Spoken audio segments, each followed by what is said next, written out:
north on the Pinhoti Trail, I finally made it to the 8 Acorns Hostel just outside of Heflin, Alabama. This is what it really looks like to be in a hostel after hiking all day. You're clean, and you're just doing your best to eat before falling asleep. Get all the chores done before falling asleep. You're like, I can watch a movie, like that's okay. You know what's on my mind now. Falling asleep. Time for the Pinhoti polka! 1, 2, 3.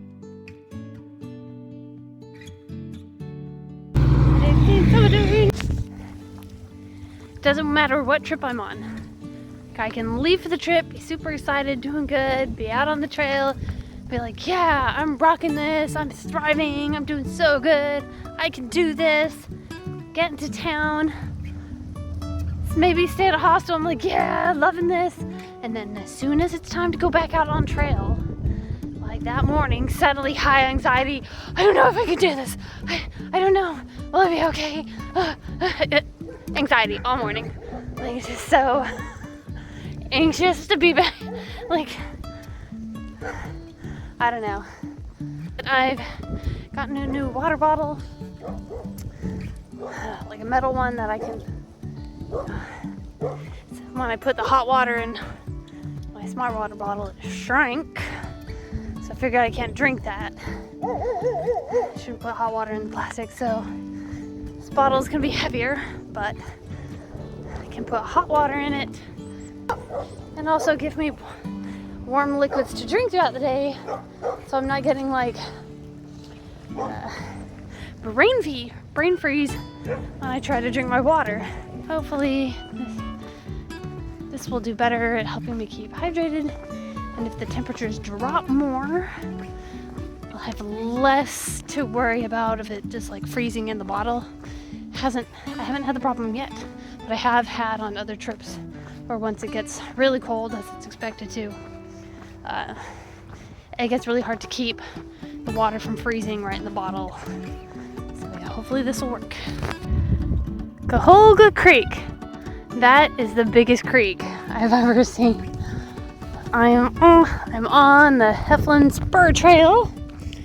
It's not an official part of the Pinhoti Trail, but if you want to be able to certify that you've hiked the whole Pinhoti, you have to walk this. I don't know. Oh well. So, hiking back out of town towards the trail. This side trail is only 3.7 miles. As I left town, I really started to question my gear and my decision to leave town.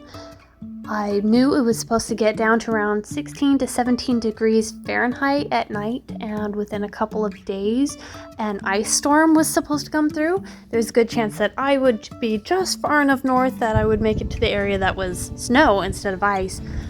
And I did have shuttle drivers that offered to pick me up if I needed, but the more I walked, the more I realized if there is an ice storm, the shuttle drivers will not be able to come and pick me up. The roads will be closed, and so the decision to stay out here or not, it's going to be I deal with what the weather is or I don't. So I figured I would stay at least one night, see how my gear does with the cold temperatures, and then make the decision the next morning. After my new water bottle leaked all over my sleeping gear and I had a very miserable night, I decided to go ahead and get off trail temporarily to wait out the storm. Ground is quite crunchy this morning. Crunch.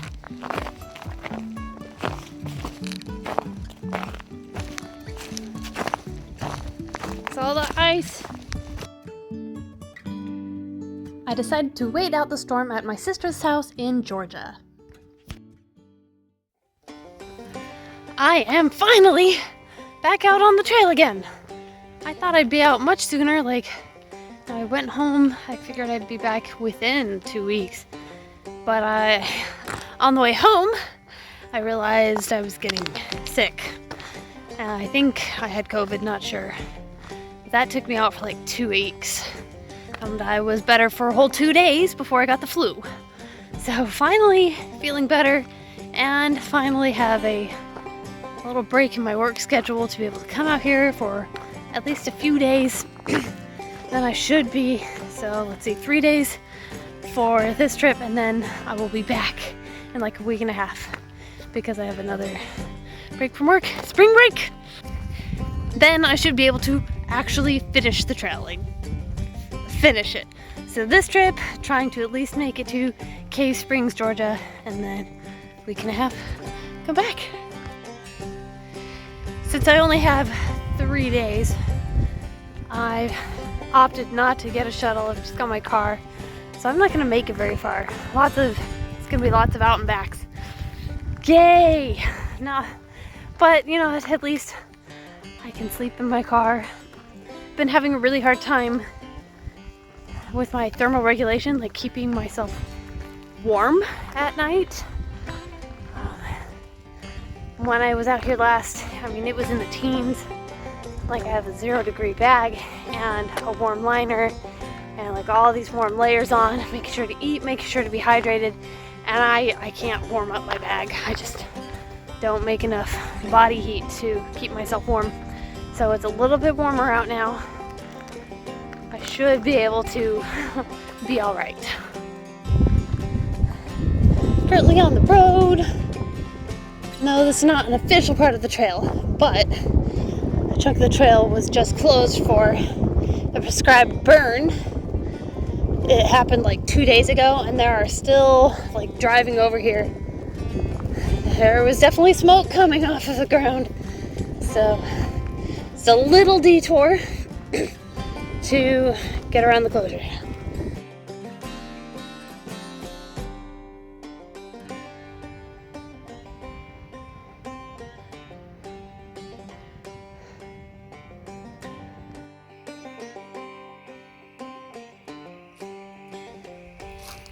I love that sound. Look how cool this is. It's like the letter A made out of tree. Weird. Forest is so just like dank and dark. It's really just smoky. It's a lot of down trees. Made a big old footprint. Who's this guy?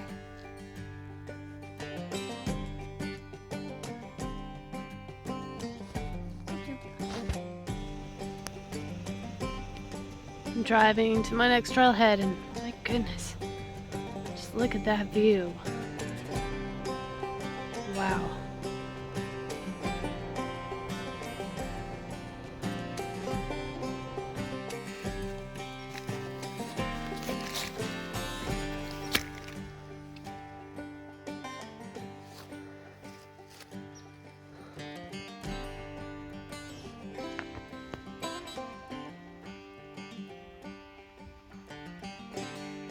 Turkeys, turkeys, turkeys everywhere. Pretty view.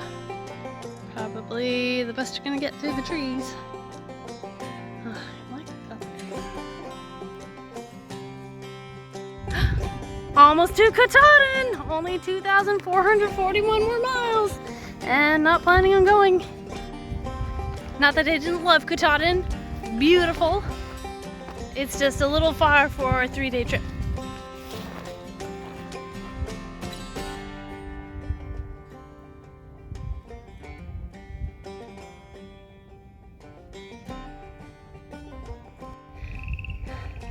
I've been in the trees for a while now, going up and down mountains much slower than I expected, but I just came out on, I believe it's called the Ladiga Rail Trail.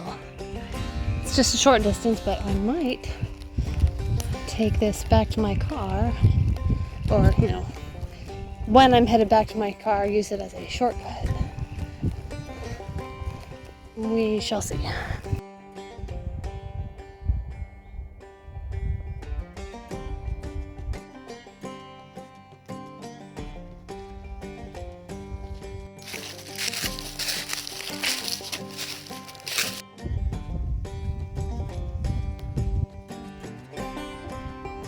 Sun is setting.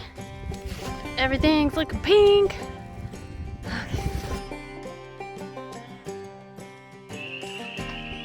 Heading back to my car.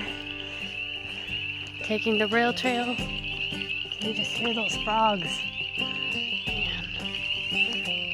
And the stars are just so bright tonight. Sorry, the camera can't really see them.